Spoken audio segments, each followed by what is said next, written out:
So I'm newly divorced and I decide that I'm just gonna be alone forever because I dated some people and it was all just ridiculous. But then I meet this guy at a party and he's like amazing in ways that I didn't even know to want. And then I find out that he lives in a completely different state. Part of me is like, you are not gonna cross state lines to see a boy. And as I'm driving down the freeway, the other part of me is like, you're living! I've driven hours to see this guy that I met last week, and he's like, oh, let's catch a drink at this bar. It's a really cool place. It's like a bookstore, but they're also serving drinks. So I'm totally in for the adventure. We get in the car to find this place, and we pull up in front of this building. It kind of looks like an old abandoned school. Like there are no street lights, there's nothing kept up in the landscaping. Like this place looks kind of abandoned, and it's totally dark inside from what we can see. So we get out of the car and we're walking up to this building and it looks abandoned and dark. And he's like, let's see if it's in here. And as we're walking into this pitch black building, I'm like, I don't know this guy very well. But I press on and we're inside this dark building. And then we see like a glow of light, like further into the building. So we need to like travel deeper into this dark building to follow the dim light. And I'm like, where is he taking me? And then my eyes are finally adjusting to the dark and I can see what's beyond that glow of light because there is like a door cracked open and we're like, okay, well, maybe it's in there. As we open the door, we see it's a really big space. It's like this huge gymnasium.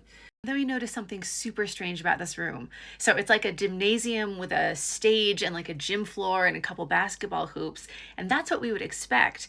But lining all of the walls, overflowing on the stage, is bread. Like so much bread. Like, you know, when you stand in the bread aisle at a grocery store, which as a human being is probably like the most bread you see at once. Like imagine if all of the entire aisle of bread was like dumped out on the ground and then times it by 10. That's how much bread was in this gym. Loaves and loaves just stacked on top of each other. I'm in a dark building with a guy I don't know very well, and I'm in this dimly lit gymnasium with more bread than I've ever seen in my life. And I start wondering, like, is he proposing? Is there going to be like a flash mob? Like, is this some strange setup? Like, why has he brought me to this place with an inordinate amount of bread? I look over at him and he seems just as confused as I am about all the bread. So we decide to just move on. It's clearly not what we're looking for. And so we walk down this other dark hall and there is like another glow of light at the end of the hall. And as we near this space, we hear a few people's voices. And it's like if you had a dream of owning a bookstore, but you couldn't afford to get space for a bookstore, so you rented out a janitorial closet in an old abandoned school and you made that into your bookstore. That's exactly what it looked like. It was the smallest bookstore I've ever seen. It literally looked like it was a closet that someone had fit as many bookshelves as possible in there.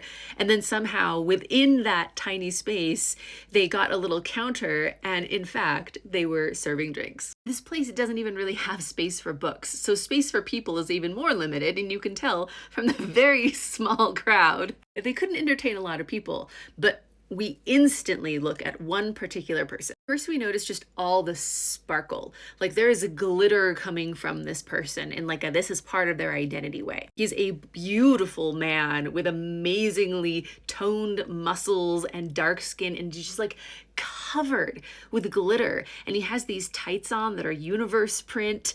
And then he has like a steering wheel around his neck, but it's all completely bedazzled. And the beads.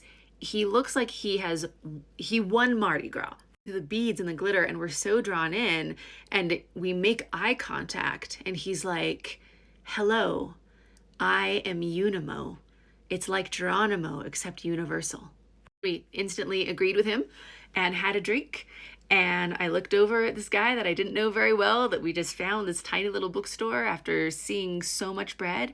And I'm still together with that guy 8 years later. Sometimes we're cooking dinner together in the kitchen and we just look at each other and we're like, remember when we found all that bread?